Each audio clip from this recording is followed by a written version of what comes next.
always just that active and defending. I think it's like.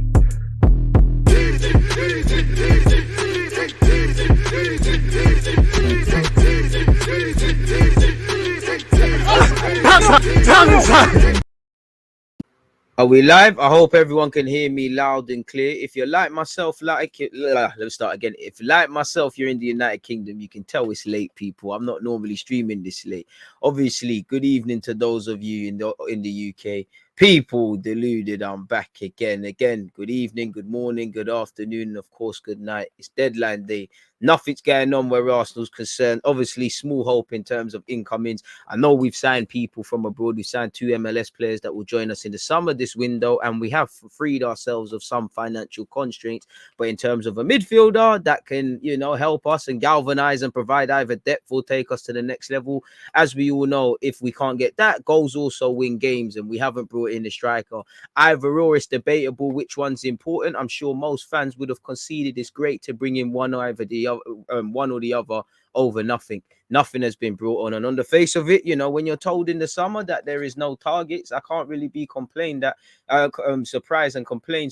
That we've left ourselves susceptible to the eventuality if there is injuries up front. Yes, there's a fantastic opportunity for young players to play, but we're at our bare bones. And, our goal wasn't to fight for the Champions League necessarily this season. I'm going to expand on that throughout this, but we find ourselves in a good position. And, Aubameyang hasn't played a major part in that really and truly of late. He does unbalance the side. We do need to move away from him.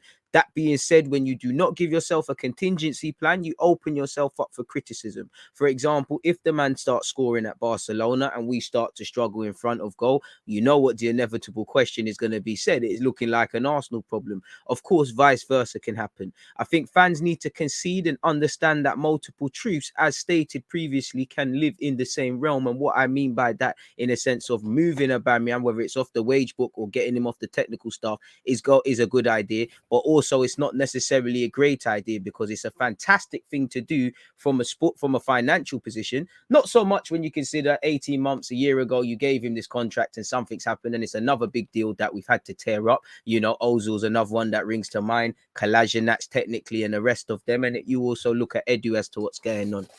So when you look at it from that point of view, it's not necessarily, but we free ourselves of the wage structure, because Aubameyang is a problem, especially if he isn't going to play for that money, and that does make the balance sheet look healthier again, to go with Kolasinac's wages and paid maybe some loan fees fetched this season. It does make the balance sheet look good. I don't know if in hindsight we was ever going to spend, because when I read between the lines personally, people, Arthur Melo, it's like Arteta had to beg Kroenke to bring him in. Edu got the deal agreed. It seems like there was financial issues. Obviously, we spent 150 million in the summer. I'm no finance man, but trying to read between the lines, did we always have to be creative? Was we as fans always wishing on a star to think a midfielder or a forward was coming in, regardless of what Mikel Arteta said or did it or didn't say? So yeah, it makes sense from a finance point of view. It makes sense both from a sporting point of view, but also it doesn't. Again, if they're in the 17 games left, if there is injuries, there's a problem. For me, again, you could also, as much as I think Aubameyang unbalances the side, you could say he also doesn't, because he can play on the left or up front.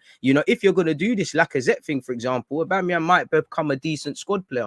And again, with 17 games left, we've got to be wary on drawing conclusions all over the field. When you look at the window and the face of it, my immediate thought as a fan is, we've come into it ill-equipped. We've come into it struggling with depth, and we somehow managed to make it worse, really. Like I said, two truths can live in the same realm. Again, Callum Chambers, Marie on the best of days can keep it moving, but we've now got 3 fit centre-halves. And not only that, you're now probably having to play players a bit more. And as you saw, when we had to pull Ben White over to right back, it disrupts our play in the relationships, the early relationships we're allegedly trying to build in this team and ingrain people. So it's a kick in the teeth. Again, you look at Spurs, whether Kulusevski and Bentancur and these guys are going to be successful, whether they needed a bit more defensive recruitments is another thing, but they've brought people in, and you look at, we struggle for goals. We're looking for our young players to do it. Again, it's lovely that they play week in, week out, but now it's even more pressure heaped on them. And to be fair, Lacazette and Nketiah, they're going to have to do the business, but respectfully, they've shown they can't do it. So it's, again, I back them all the way. I hope to God Nketiah has a purple patch, but they've got 2 goals between them in terms of open play. They're anything but prolific. We know Lacazette works hard, balances the team and things like that, but sometimes you just need your forward to score. He's either not in the box, or when he's in the box, you know, he has lost a yard of pace. When he's not in the box, he does his thing, but, you know, when he is on the box, he misses opportunities. And Nketiah, you know, in terms of being prolific, in terms of when it's serious business, isn't quite there, respectfully. So it's one where, again, I'd say I believe a lot of people have lost potential credibility that they may have gained with the window. I do think it, you know, in terms of finances, it does all right, but in terms of our playing squad and the actual boost to go and try and keep challenging for top 4/top 6, it's a problem. You know, from a technical point of view, Arteta might have wanted players in. He might have wanted a striker. We might have tried for this striker. We might have tried for that striker. All of these things might have happened, but me as a fan, I tried doesn't cut it. I have sympathy, but it's a results-driven business. Life is a results-driven business. If you lot try necessarily at your work, some of you are getting the clip. You might try with all your integrity, but it's a results-driven business. So me, again, in terms of man management, potentially he's lost the character out the dressing room, which is of a benefit to Arteta. In terms of a footballing point, he's not necessarily playing, but Arteta, that's telling me that you believe in this squad, rightly or wrongly. I'm not saying that's a problem, but you believe that the squad can deliver the goals. In the same way, we know depth is an issue, but when you're letting Chambers and Ainsley go respectfully, you're telling me that, again, Cedric and these guys, if their time comes, we all know not every member of that 25-man squad is of a certain ability. There's denominations and things, but anyone that's in your squad from a technical point of view has to be ready for the season, whether they're going to play 1 game or 10 games. God forbid, if there's an injury, whoever the second choice keeper is, Leno, I almost forgot, it's not Matt Turner, he's in the summer, has to be able to do a job. Cedric, if God forbid, if something happens to Tomiyasu, has to be able to do a job in these 17 games at this moment left. So that's where Arteta doesn't cut it. You still, we finished 8th. I believe, minimum, you need to keep fighting until May for a top 4. You need to get Europa League football. European football, we cannot go without, or question marks need to be asked. Again, it goes without saying, style of play, all of these sort of things. Long term, you could somewhat say this is short-term pain for long-term gain, but gain at what? Because if we brought in a striker, inevitably you give yourself the question's going to be asked. If we score goals and Aubameyang fails, we're going to look at it like, okay, cool, is it him problem? If he does well at Barcelona and we struggle on the goal scoring front, it might not be necessarily about keeping Aubameyang and all of these things. It's about supplementing the team. Again, I hope it's not a problem. We took a gamble with midfield, we're betting on everyone to be fit and no suspensions, and that didn't necessarily pay off. Are we learning? I don't know. I would have personally said if we brought in a midfielder, I'd be okay to maneuver with our options. And now I want to see somebody get an opportunity and just play. Again, probably we're going to do this Lacazette thing realistically to the end of the season with the occasional opportunities, I guess, for Martinelli to go through the number 9 role. And that's about it. Balogun's gone on loan, not against that, needs to play. But again, in terms of bodies, don't know what's going on. Again, you're at Eddie Nketiah's mercy. You're hoping that he does the purple patch Joe Willockess. He's got an opportunity, but he's played 55 minutes. Is put up or shut up. And I know Eddie Nketiah, I'm not expecting him to be a prime Aubameyang. I'm not expecting Lacazette. But that's where my sympathy doesn't cut it for Mikel Arteta, people, because you bet on these guys to do the job regardless. That's it. Where I have sympathy potentially for Edu and Arteta is it looks like they're begging to spend peas. Maybe there's a reluctance from the Kroenkes because there's not been too much bang for our buck with the exception of the summer. At the same time, Edu, again, I don't know what's going on. I don't know what's going on. Everyone, respectfully, look at Spurs. We always bantered them. Fair play. We shouldn't have laughed first. Them man are laughing last, whether Kulusevski and Bentancur are the right things or whatever. But they've been getting rejected all window. They made something happen. Respectfully, Newcastle have been getting rejected by teams and players and all these things all windows.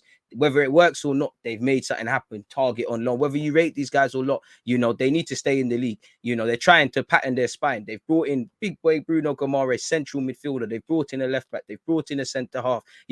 They've tried something. Whether we tried to get Kulusevski, whether we agreed the Arthur Melo deal and the owner or whoever vetoed it, whether this happened and that happened, I have sympathy, but it doesn't cut it. You need results. Everyone probably got rejected. So I hope we don't talk about a lack of goals or injuries or any of these things, but we're betting on a lot. We're betting on a lot. And as an Arsenal fan, I always say we have to be positively pessimistic in a sense, people, in my humble opinion, in a sense of if it's cold outside, you'd rather too much jackets than not enough. We haven't got enough depth. We know this. The key to this season was obviously becoming long-term more competitive, finding a starting 11, which I think we have 9 players. I think we're lacking 2, and also depth. And it is what it is, really. You know, could we have been a bit more street smart and said, you know what, Ainsley, you're not going on loan? You know, I hear that in the grand scheme of things, the club have kind of played a blinder. Aubameyang goes on a free transfer and things. It's not really a blinder, it's reactive, because you gave the man the new deal when really it just tells us we don't like to address problems until it's in our face. Let's be honest. The minute Aubameyang signed a new deal, we should have known within the next 18 months to 2 years or whatever, before his contract was running out in 18 months, who's going to be that striker. And we should be shifting our reliance on Aubameyang away. He, you know, every year, to the point where he could be a squad player. The team can tick without him, which it can, but there's no goals. Goals win games. I love that Smith Rowe, Martinelli, and Saka are bringing that into their game. You know, you hope Pepe can go into it, but no one's necessarily known for goals.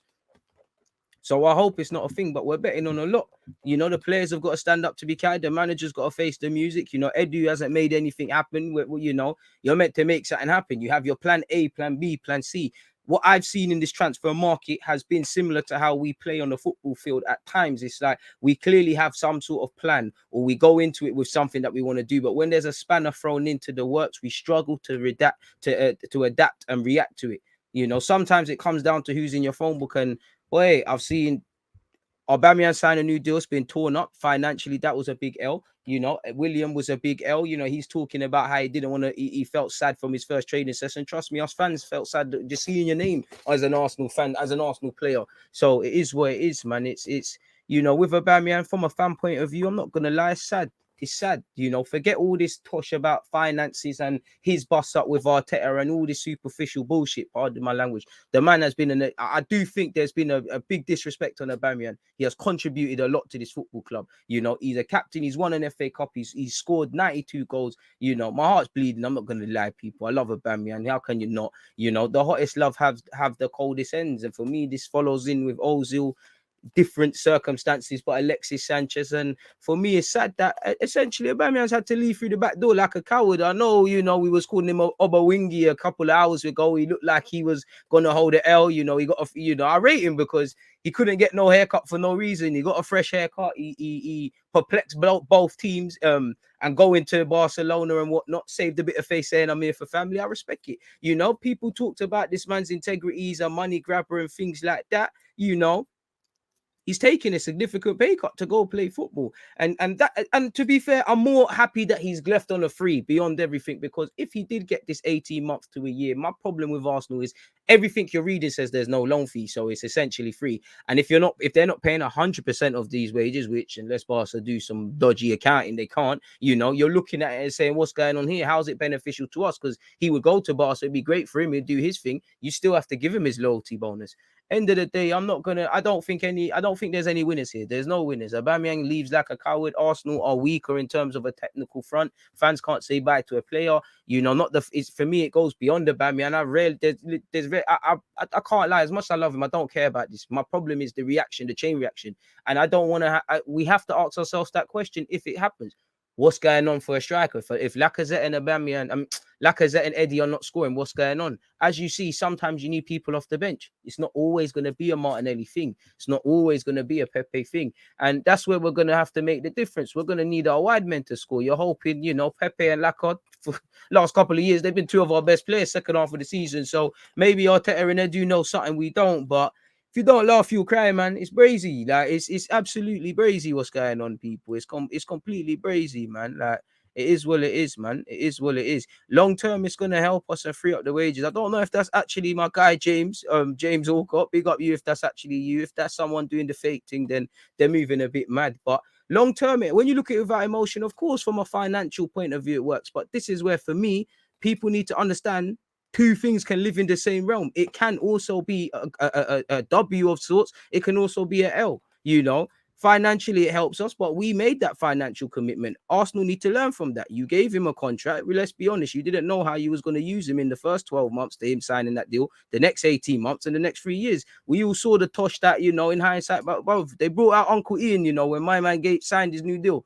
They brought out Uncle Ian, Arsenal legend, man, had the number 14. You know, he's happy in London. Your fans were happy with his thing. Obviously, we knew he was going to decline, but, you know, Barca's a great move, but let's not talk like this wasn't long term. Arsenal only like to fix things when a problem is at our door. From a footballing point of view, we should have shifted reliance from necessarily relying on Aubameyang's goals and whatnot.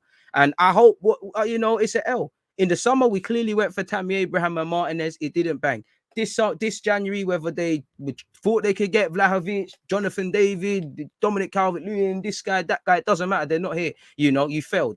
Make sure that you're dotting I's and crossing T's, and the works to the summer starts now for whatever striker that is, and central midfielders know who is committing themselves. You already know Saka, Martinelli, Saliba, who's on loan, not Aubameyang, Pepe. These men are contracted until 2024. You need to know what you're doing. You need to know what you're doing with these 23 deals as well, which would have been Aubameyang, which is Leno, where the writing's kind of on the wall. You need to know which players you're bringing in terms of depth. Like I said, next summer, in the ideal world, I would say immediately we have a good 9. So by that logic, we need 2 more players, a striker and a midfielder. For me, you need 2 midfielders that are 30. You need to go with the depth and that. You need a striker. Evidently, we need depth. Tomiyasu's been injured. As great as he is, he's not Superman. If Arsenal get into Europe, you've got the Premier League, which is 38 games, however much is the FA Cup, however much is all the other competitions, as long as you stay into it. We also got to remember he plays for Japan. So my point being, he's an international footballer. So that's however many games added in midway through the season and things. Let's be honest, FIFA and UEFA are not kind in that regards to these players. So again, depth is a thing. So the planning just needs to start now, because it looks like we're just holding our hands in January and we ain't got nothing. It doesn't matter whether we tried and this guy, even if 200 players said no, I don't care. I'm not gonna lie. I'm gonna say, what happened to the 201st then? There's no excuse. It's a results business. I give you sympathy. Like I said, you got to have balance in this thing.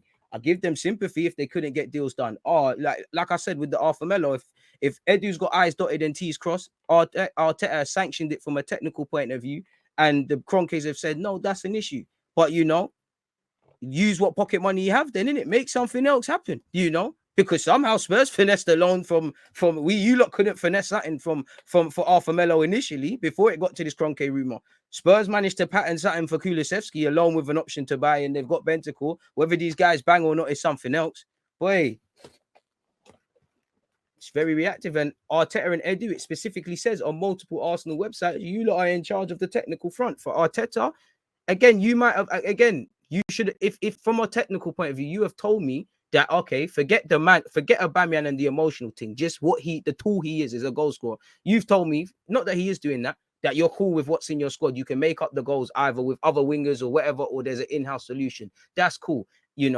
If you wanted to push for a striker, that's fair enough. I don't know that, I'm not there. But if to play devil's advocate, you need to make a lot of song and make a lot of noise and sing songs about I need a striker. You've seen Conte is completely different, but you've seen Conte leave clubs over that, and maybe that's why certain managers didn't want to come here. For Edu, again, you could see that we're weak in midfield. Both of you were midfielders. You didn't make something happen. I'm yet to really see real negotiation skills from you. I know you had a decent summer, but you've not made something happen. Now I'm looking at what's your relationships with other agents like, what's your relationship with other clubs, what's your adaptability to change, what's your, let's be honest, there probably is scouts putting hella scouting things at the desk of these 2 individuals. Why are you not listening to them? Because again, we're not in a position where we can always get these other targets. I know it's easier said than done, and there is a lack of household names that us common fans can scream for striker and midfield, but you lot have resources. Literally millions of pounds are invested into things to find and identify players. Your plan A's, your household names, second choices and things.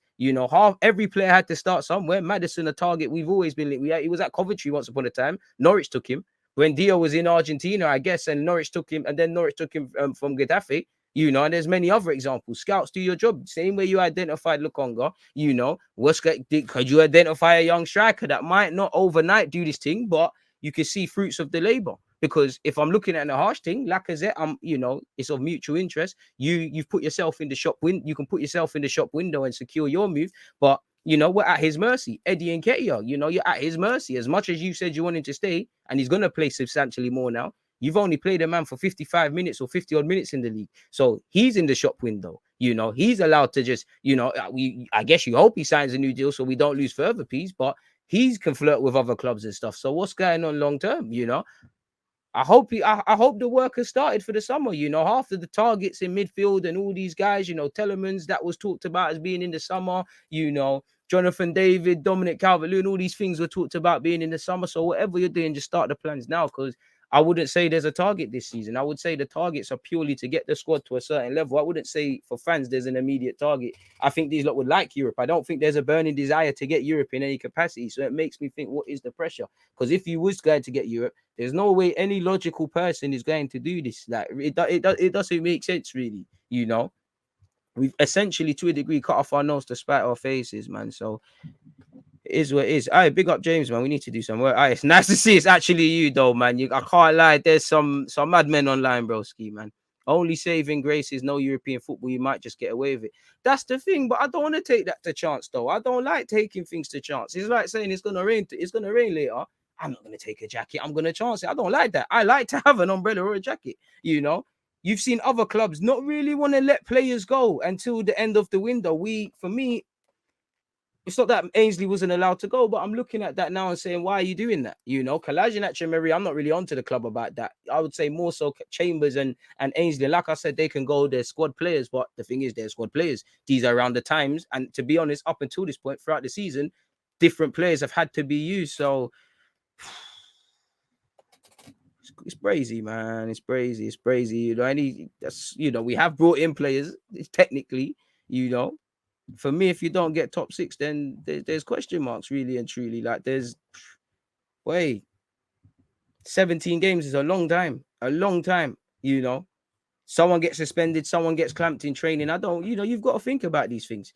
And then, you know, to be honest, how much does Arteta rate these young G's? And I'm not saying that in a negative way. I'm not saying you have to play all these, you know, the Amari Hutchinsons, Patinos, Mika Bereth, but might as well play someone now. We might as well see a next plant being, you know, put in the crops and whatnot, really and truly, because it's almost bewildering. I'm not against Balogun going on loan and these things, but it's almost like, all right, cool, Balogun's not staying, so you might not necessarily rate him. So is it just a lack of thing?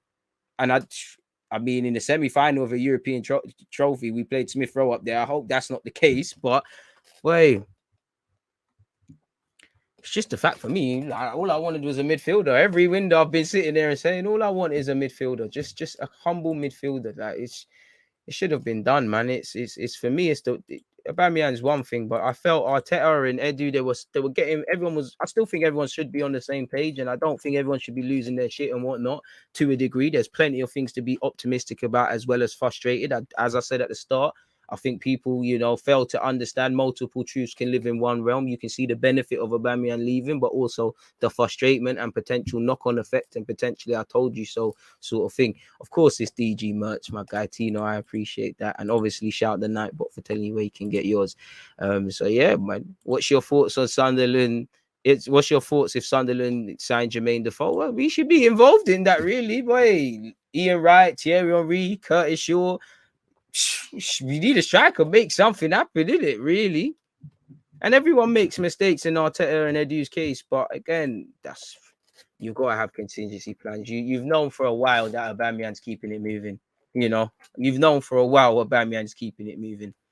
You've known you've wanted to do this, and I'll give them praise. You know, I'm not really praise, but I wasn't really with the not that I care about finances, but I wasn't with the stuff behind him going on loan. So if they'll take him for free, shout Aubameyang. For someone that they said doesn't care about, only cares about money and all of this tosh, it's nonsense. And you know, I wish him the best, really, but it's just a shame how it's all worked out, where no one's in the right, really. Everyone's got dirty fingers, and we'll hear Arteta's side one day. I hope Aubameyang talks up the things one day and leaves out no details. But there's Aubameyang side / you know, Arteta side, and then there's the grey area of the truth. And I guess we'll never know. But Juventus, who tried to get him, and ultimately Barcelona, who have won the race to sign him, they had no issues in relation to any sort of, you know, commitment issues and attitude and all of these things that were allegedly said. I can't lie, I'm so desperate, people. I'm looking at this article in the hope that Arsenal signed someone. We did sign someone, but it's a rebuild. We'll get into that. Barcelona have reached a verbal agreement with Arsenal subject to contract to sign Pierre-Emerick Aubameyang. The Athletic understands the striker is poised to sign a 6-month deal with the option of additional year that will end his time as an Arsenal player.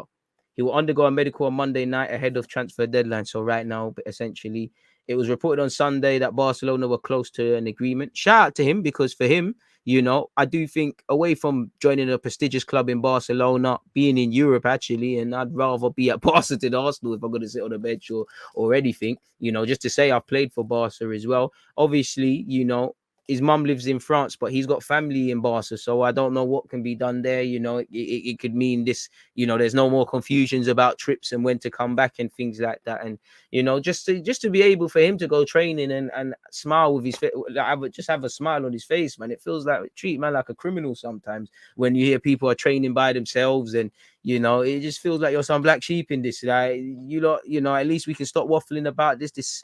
Could stop talking about this Aubameyang thing with every good game. Oh, we don't need him. Every shaky one. Oh, reintegrate him. It is what it is. Xavi's understood to have identified Aubameyang as his primary target to strengthen at the top of the pitch this month, and he plans for the ex-Borussia Dortmund forward to slot into the team in that 9 position. So what, we couldn't even get a little Memphis to pay on loan, or I ain't with the Braithwaite one and whatnot, but it is what it is, people. Again, yeah, that's it really. What more is there to say? Shout Barca. They've got Ferran Torres, Aubameyang, Adama Traore. I know some people must have had hope of bringing in Ousmane Dembele. He said no. At least the Spurs rumors weren't true.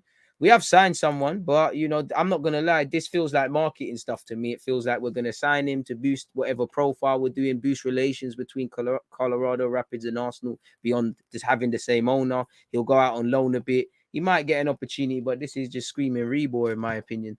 Arsenal signed defender Austin Trusty from Colorado Rapids. Arsenal have signed defender Austin Trusty from Colorado Rapids on a permanent transfer. 23-year-old will remain at Colorado until May before then being loaned in Europe for the 2022-23 season. As you know, we're both owned by the same entity, people. He's played 41 times for the MLS side and whatnot, and he's also played for America under 20s level and been involved in the training camp in relation to qualifiers, people. So yeah, shout out to him and that Austin goalie to come in. But yeah, it is what it is. In terms of players that are helping us within the last few months and the business end of this season, we're gonna have to fix things in-house. And who knows, man, you can't even run the Aubameyang will be like a new signing one, innit? There's literally nothing, really and truly, people. It's crazy, but all in a day of a life of an Arsenal fan, eh? Farewell, Aubameyang. 2 new signings, really. Sorry, people. I've been airing you lot for time, but yeah, man, my heart had to bleed quickly for you guys, man. A bit of emotional therapy. It is what it is. Slap the like button if you haven't, people. Unexpected high bills due.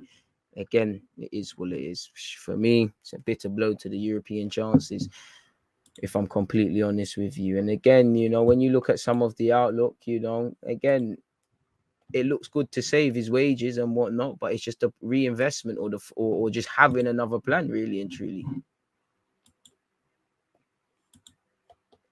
There was also rumors Arsenal had agreed. Why is it not sharing the screen?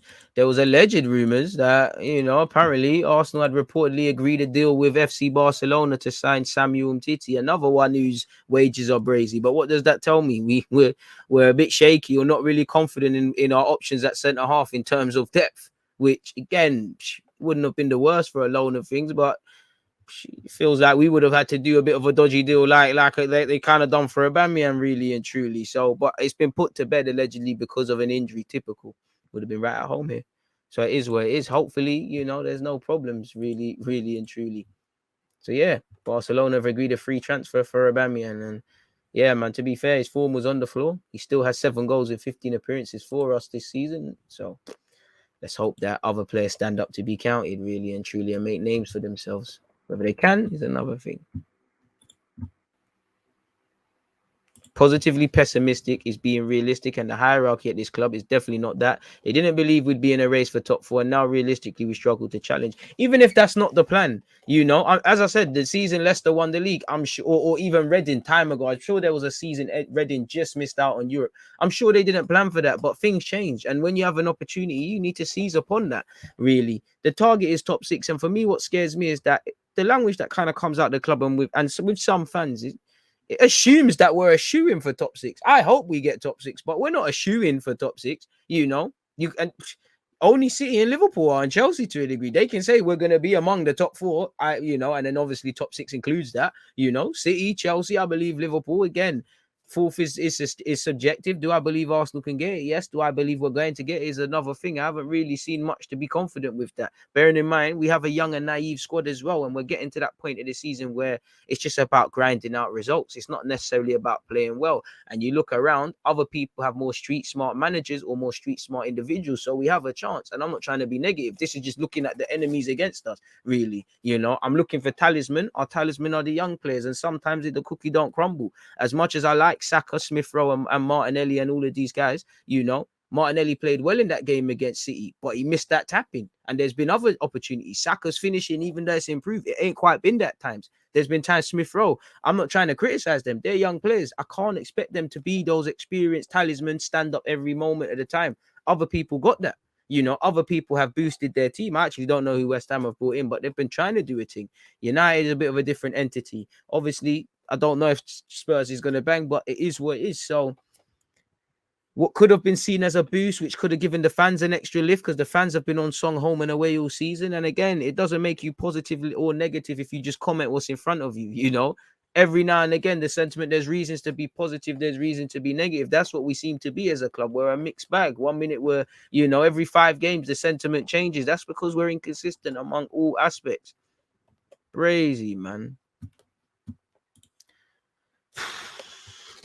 Boy. Ozil, Guendouzi, Saliba, Torreira, Aubameyang. Who's next on Arteta's list? Pepe for sure. Then who? Can't stand this manager for real. This is not a clear out. It's poor player management. Harsh. How have we weakened? Because we have less options. We've weakened because we had barely any options in midfield. Now we've let people go. We barely had options as a striker. We weakened. These players needed to leave. Potentially at the end of the season. I mean, all kind of in these months building up. How many times have I said January is a difficult time? Even players that you think should be moved on, you kind of want to keep them. Half of these players that have probably moved, it's not that teams don't want to let them go. It's you need depth. Allegri didn't necessarily want to keep Arthur, but he's kept him now, and he kind of kept him because he knows he needs options and things like that. So we have weakened in terms of depth. Our starting 11, if everyone's fit, it's not calm, but it is what it is. There's no way you can look at Arsenal without any bias and say Arsenal.